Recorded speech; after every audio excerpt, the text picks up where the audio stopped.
One cast, one fish. That's the way he does it. So you mentioned we might have a chance to fish with Richard Black, and I really like fishing with Richard. We've done it a number of times.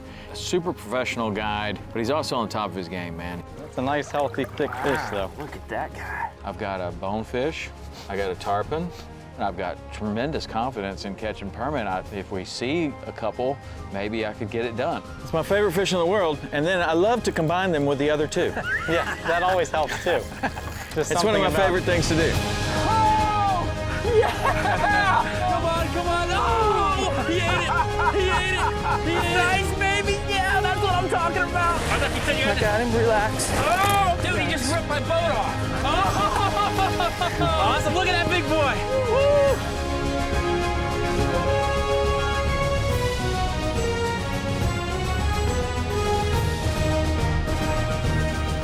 The Hawks Cay Saltwater Experience, presented by Yellowfin, with Captain Tom Rowland and Captain Rich Tudor.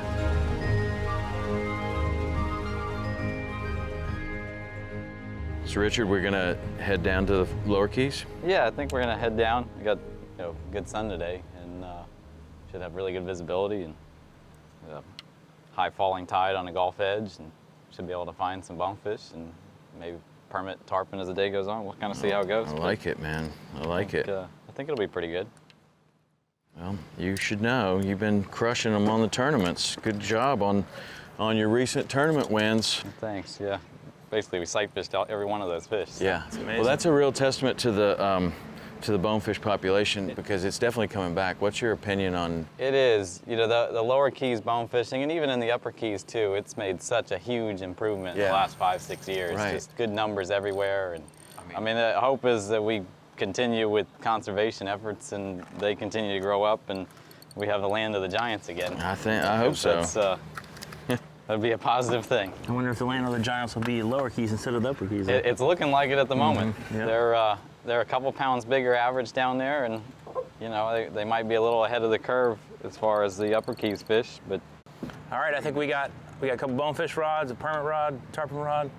What about bait? We need to stop and get anything, or are we good? We got a bunch of shrimps and crabs, and we got a couple jigs and flies, and we should be well covered. If we can't catch them with all that, they're not out there. That is true. All right. So you mentioned we might have a chance to fish with Richard Black, and man, I jumped at the chance. I really like fishing with Richard. We've done it a number of times, and every time, Richard is a super professional guide, but he's also on top of his game, man. Both on the inshore, on the offshore. He's one of the few guys that I know that has won tournaments, both inshore and offshore, and just manages to keep his finger on the pulse all the way up and down the keys. Yeah, I agree. It's rare. You got a lot of guys that are good at one thing or the other, or one area or the other. He's very versatile. And this time, I just asked him, what's been going on? What have you been doing? And he's been fishing a lot of the lower keys tournaments, and he just did this marathon bonefish tournament. One day they caught over 30 bonefish, so I was like, hey man, let's go do that. So it was just a great opportunity to go with him and fish an area with him that we hadn't done before. And that's just kind of the access to so much cool water there. It's probably the area that you and I have both fished a good bit, but it's kind of in between our home waters. A lot of beautiful, untapped area, a lot of, it's kind of like the Everglades. There's not a lot of development, there's not a lot of boats, and there's a lot of fishing opportunities. Let's do it. Let's do it. Nice day, lots of sun. Beautiful day, man. Well, it's the sun is the deal, right? Sun is the deal. It's the deal. Man, it's many gonna be clouds. awesome. You can see the blimp from a long way. I know. Hopefully it stays that way. Is that your measuring stick? Can you see how far you see the blimp? How clear it is, yeah. That's good. It's funny because in the Florida Keys, in Isla Mirada, there was this amazing bone fishery there where the world records were being caught. The cold front in 2008 or 10 really had an effect on that area, and then the bone fishing wasn't as good, and everybody was kind of worried about it. But man, there has been a rebound of bonefish in the lower keys, particularly around Key West, and it just seems to be working. This population seems to be working its way up the keys. Everybody's seeing more bonefish, so we were excited to go down there and fish for bonefish with Richard, who has his finger on the pulse of what's going on. And one of the things about that area that I had a lot of experience with is that one day can be really phenomenal, and then the next day, maybe not as good with really no explanation. Yeah, I mean, we got out there, with these high expectations. He had, just been down there and caught all these bonefish and had it all wired. And, we get there and I was just expecting it to be wave after wave. And, got there and we're waiting and looking, and, we saw a couple of fish, but it just wasn't happening. And when you're making decisions, there's that balance between, being patient and wasting your whole day. And, he managed that real well. So luckily, we just ran to a different area, totally different type of fishery at that point, really fishing on these hard bottom shorelines, stuff that you and I have done before and seen success. And it didn't take long to poke through there until we started seeing some bonefish. It's one. He did eat it. Nice shot. There you go. Hello, that's a nice one there, boys. Sweet. It's a nice one there, boys. Good eye, bud. He was high in the water, man. Those areas where he took us, it's some of my favorite types of fishing. I like it because the bottom is light colored. You can see them very well if we had good light. We kept talking all day like, man, what a good sky we have. Look at this. Yeah. Look at our visibility. We can see so well. But I just looked over in front of us and saw something. But it's kind of like when you see something, you don't need to wait and ask questions, like throw at it, Let's figure out what it is later. So I'm like, what's that? And sure enough, man, it was a bonefish. Felt good seeing that one and getting a good cast in there. And man, he ate that shrimp like he was waiting for it all day long. Nice. Boy, he is pretty. He's got a little injury on the side. A little scrape, a few scales missing. That's a nice, healthy, thick fish, though. Look at that. That's I mean, just. Look how fat that guy is. Now, tell us about your experience in these type of areas in the lower Keys. Like, was there like an average size for you? Because for me, it seemed like they were smaller in these kind of areas for a little while, and it seemed like they're getting a little bigger. Yeah, it seemed like they're getting a little bigger. Definitely always healthy size. Nice thick fish. Yeah. One of the things that I was happy about was the size of the fish, because the overall average size has probably gone up like about a pound over in the last couple of years. Like maybe it was 1 to 3 pounders, now it's like 2 to 4 pounders. That's a good size. It's not the biggest one in the world, but it's certainly not the smallest one in the world, and just a really good sized fish. So having a bonefish, fairly early in the day felt pretty good. I expected to keep on seeing them. Man, what a nice fish. There we go. And such a perfect, this is like the picture perfect bonefish day. It is. Now, how many pounds do you call that one? I would say that's like a 4.5 pounder, something like that. He's thick though, really healthy. And we used to catch 14 pounder each time. I'm having a hard time believing that we were catching 10 pounds bigger than that. I know. Because that seems pretty good size. Just let him go. Yep. There he goes. There he goes. Easy. Nice. Look at that color in the water. Right on. Nice. That's awesome, man. That is cool.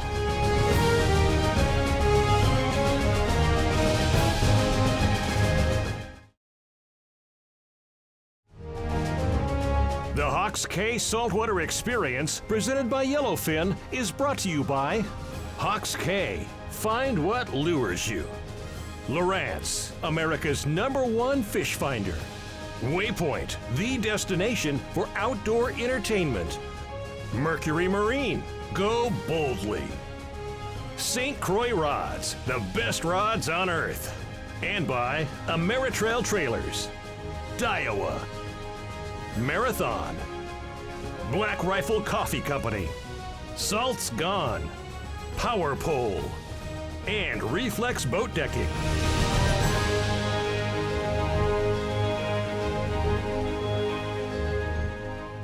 As we caught that first fish, the hopes are pretty high that we're going to be able to see some more and start poking around, and really not seeing that many more fish. We were kind of having a slow day, and Richard is like just ice water in his veins, man. Iceman. He did not get worked up about it. He's seen it before lots of times that, this may not happen, but if you just keep looking around, something will happen, and maybe it'll be part of your plan, or maybe something else will present itself. And as we started poking around, he's like, the tide is happening, and if we don't see anything on this next bonefish spot, we'll go and look for something else. And sure enough, we didn't see anything. He's like, well, I know where there's some tarpon. we can go over here and see if we can find a tarpon. Yeah, and as we pull up to this spot, it was a really cool spot. It was, it was a mangrove shoreline that had all this grass that had stacked up on it, and it was the windy side of the island. A lot of times I'm always fishing the calm side, to stay out of the breeze, but this is the windy side of the island. There's a pretty good breeze blowing in there, and he was blowing in all this grass, and that grass had, stacked up and kind of decayed, and you can see that little off-colored water, and it just looked like a tarpon, baby tarpon spot. And as we got close enough, you could really see that there was multiple fish. This spot, that spot, it was like game on. This one just rolled here. And there. Try a long cast up there and just keep it up top. Oh boy, you're getting big. Oh man.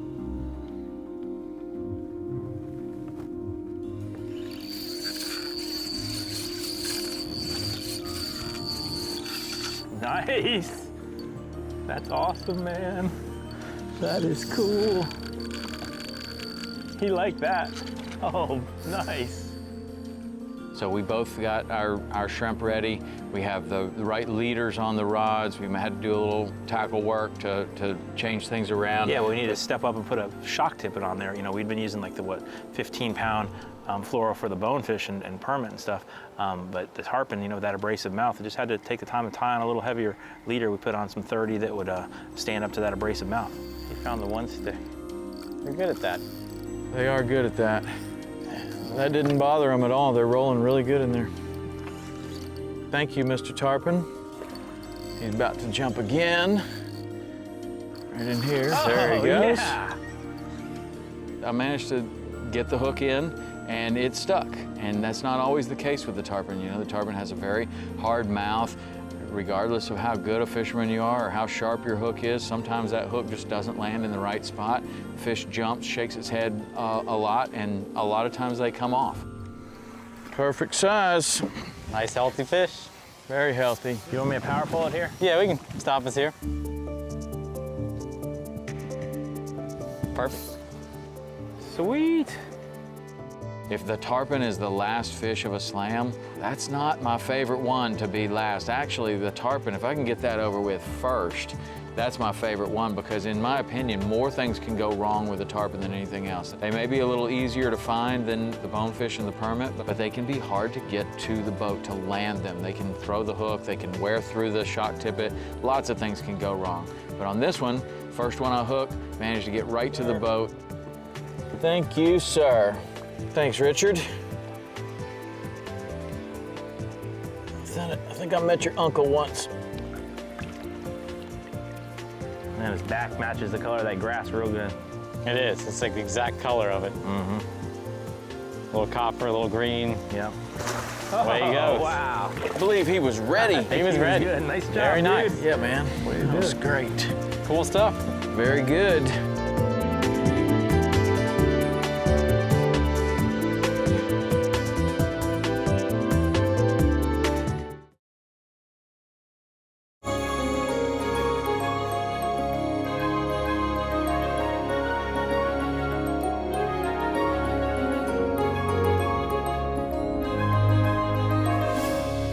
Do you prefer a spot like this at the lower tides? I do because it condenses them down to one zone. There you go, Richard. There he is. So that's how you do it. Good work, Richard. We caught a fish. Look at that. You caught one. It's hard to catch them from the back sometimes. Sometimes, yeah.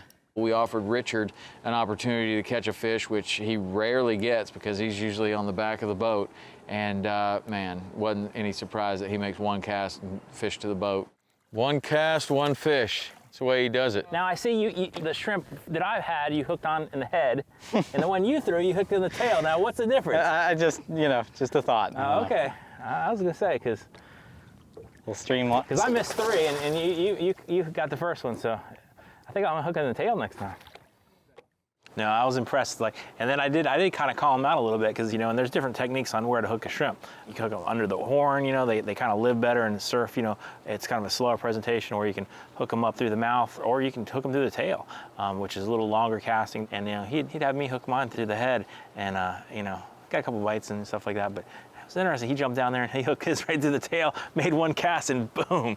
It was one Soul shot. guide trick. Yeah, that's what I thought. You should have known better. You do it yourself. This particular area maybe even this particular key has given me a few spankings in the tournaments. Oh, yeah, I would say, for sure. Happens. Well, he went right through that hard bone with that little hook. That's amazing. Very nice. I'm surprised. Way to go, Richard. Dude. Well, he's really black on the fins, too. He is. See you, buddy. Nice job, dude. All right, I'm going for a tail hook. Tail hooking.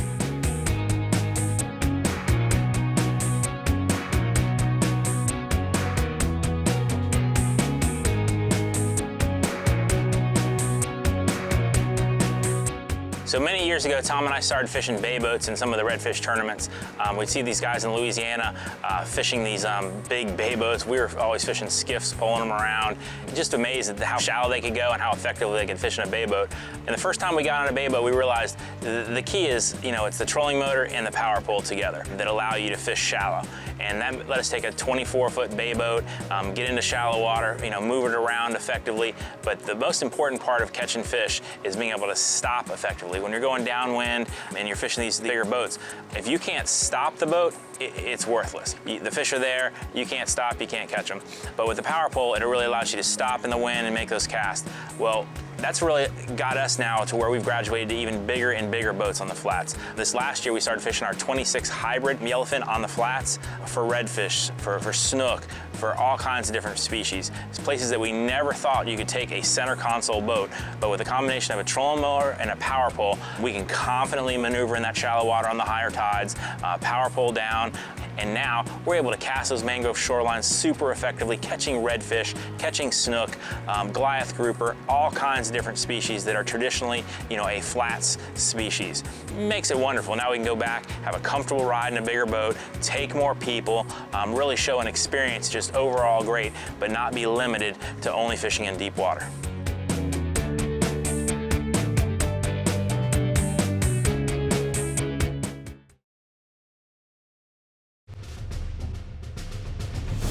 The Hawks K Saltwater Experience, presented by Yellowfin, is brought to you by Yellowfin, only in a Yellowfin. Hook. Tackle Direct, the world's premier fishing outfitter. Yeti. And by Berno & Rod Holders, Wiley X, Nikon, Buff, Lithium Pros, and Golden Boat Lifts. Did you know you can get every episode of Saltwater Experience completely free on Waypoint TV? Go to waypointtv.com and find out how you can download the app or find it on any smart TV. And if that's not enough, you can find the Tom Rowland podcast on Apple, Spotify, or anywhere you find podcasts, and we'd love to have you as a follower on Instagram, Facebook, and YouTube.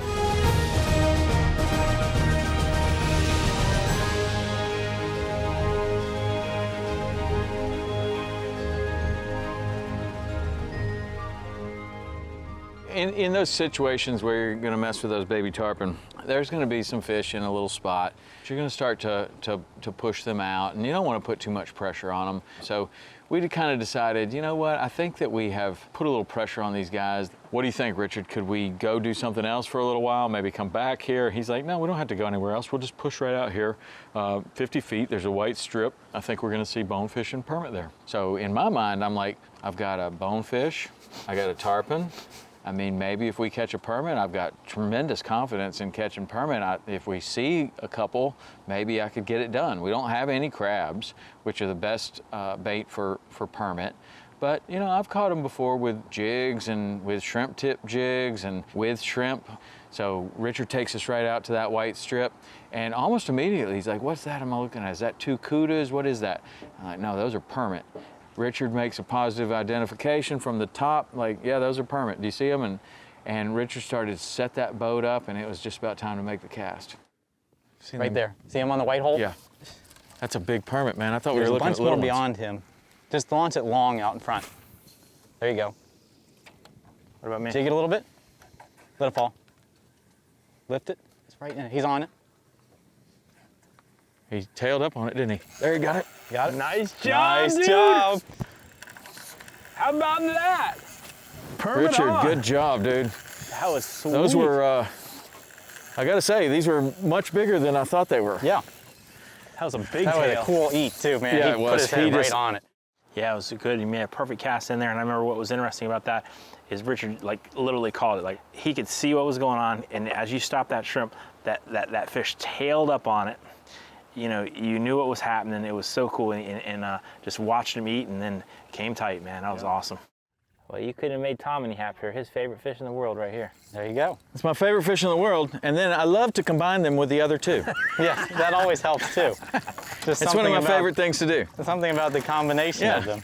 You know, the permit is the last leg of the slam. We caught the bonefish first, then the tarpon, and now we're tight to a permit. But the funny thing about, you know, this type of fishing is that we went down there expecting to catch bonefish. We're going with the best bonefish guide in the Keys. We're armed with all the right stuff. We've got shrimp, we've got all the right rods, we've got 3 guys on the boat that can see well. I mean, everything is looking like if there are any out there, we're gonna catch them. And then that's just not what happens. But if you're with somebody like Richard and you're willing to kind of adapt, a lot of people would consider catching a grand slam better than catching 5 or 6 bonefish. And you know, you only catch 3 fish, but they're 3 different species that put together this grand slam. And I think we might be able to do it right here. Nicely done, dude. That was cool. You know, we were talking about the shrimp versus the crab too. And there's no problem with the shrimp there. That was really Shrimp nice. actually might have been better choice there. Really? Why would you say that? Well, just because it required a nice little delicate presentation, and then get him, Richard. There you go. Nice job, dude. Look at that guy. Right on, Pretty dude. fish. It's our first slam together, Richard. Yeah. Thank you. I love to collect slams with cool dudes. It's a beautiful fish. That is. The Grand Slam is something that is cool, but I'm glad to say that I caught a Grand Slam with Richard. I like to think about the Grand Slams that I've caught, like who was it and what are the stories that go along with that day. And just to, you know, Richard's name comes up a lot, and you know, somebody's gonna, have you ever fished with Richard Black? Now I'll be like, yeah, the last time I fished with Richard Black, I got a slam. Yeah. You know. There you go. I'll tell you what, man. Nice. In technical flats fishing, the permit's always like the crown jewel, unicorn fish of the slam.